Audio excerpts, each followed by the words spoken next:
വണ്ടി ഇടോ. ഒന്ന് വേഗം വണ്ടി വിടോ. Hello, control room. മിനിസ്റ്ററുടെ മകനെ കൊന്ന കേസിലെ പ്രതി ആരവ് നഗരത്തിൽ ഇറങ്ങിയിട്ടുണ്ട്. കൂടെ ഒരു പെൺകുട്ടിയുണ്ട്. എത്രയും പെട്ടെന്ന് പോലീസിനെ അറേഞ്ച് ചെയ്യണം പ്ലീസ്. ഓവർ. മിനിസ്റ്ററുടെ മോന്റെ കൊലയാളി ഇതുവഴി ഇറങ്ങിയിട്ടുണ്ടോ? നമ്മളെപ്പോഴും കേൾക്കുന്നതല്ലേ, അവർ ഈ വഴിയൊന്നും വരാൻ ചാൻസ് ഇല്ല.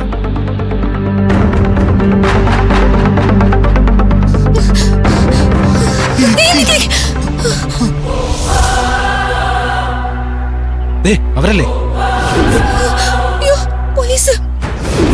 അത് അവര് തന്നെ. ആരവും കൂടെ ഒരു പെണ്ണു. പിടിക്കണവനെ.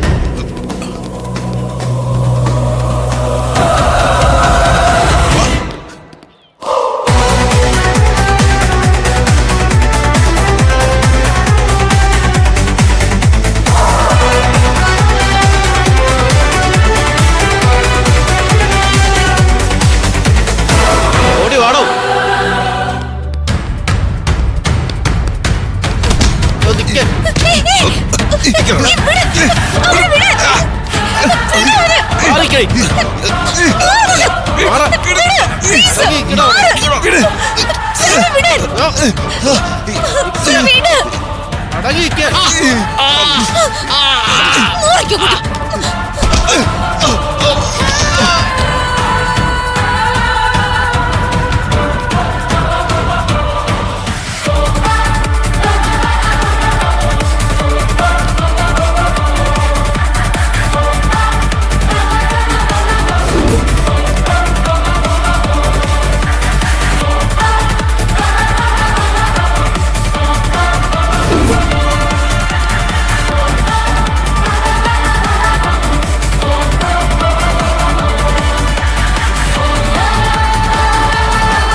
ആ കൊലയാളിയും പെണ്ണ് നമ്മുടെ മുന്നിൽ വന്ന് പെട്ടു സാർ.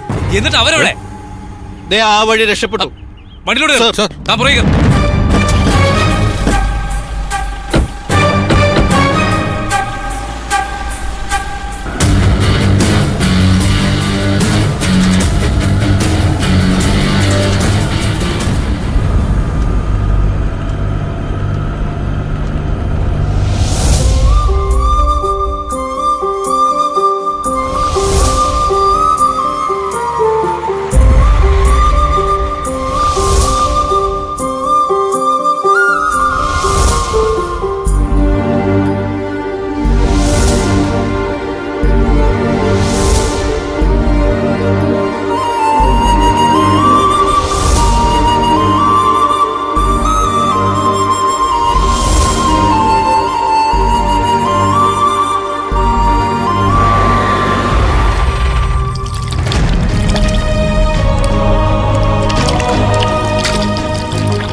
കിരണേ,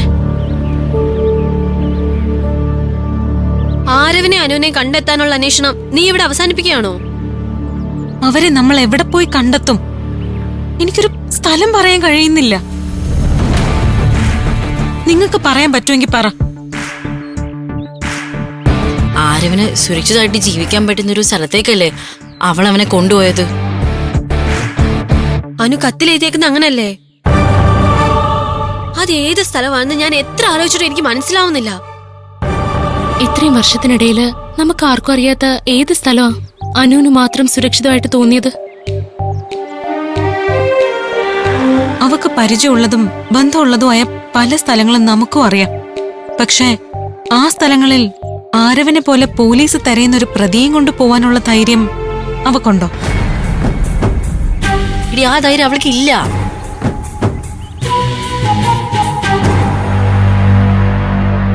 ഒരു സ്റ്റേജിൽ മാജിക് പ്രോഗ്രാം അവതരിപ്പിക്കുമ്പോ എത്ര പ്രാവശ്യം ചെയ്തിട്ടുണ്ടെങ്കിലും ആദ്യമായി ചെയ്യുന്നതിന്റെ ടെൻഷനുള്ള പെണ്ണാണ് അവള്. അപ്പോഴെല്ലാം നമ്മളാണ് അവൾക്ക് ധൈര്യം കൊടുത്തിട്ടുള്ളത്. എന്റെ അനു, നീ എന്തിനാ ഇത് ചെയ്തത്? എനിക്കൊന്നും മനസ്സിലാവുന്നില്ല. ഒരു ചെറിയ കുരുക്കിൽ നിന്ന് രക്ഷപ്പെടാനായിട്ട് ഒരു വലിയ കെണിയിൽ അവള് തലവെച്ച് കൊടുത്തിരിക്കുക. നമ്മുടെ കൂടെ ഇല്ലാതിരിക്കുന്ന ഈ സമയത്തെല്ലാം അവളും ആരവ് സുരക്ഷിതരല്ല. അവർക്ക് എന്തും സംഭവിക്കാം. ഇനി എങ്ങോട്ടാ പോവേണ്ടത്? ഒരു ഐഡിയ കിട്ടുന്നില്ലല്ലോ.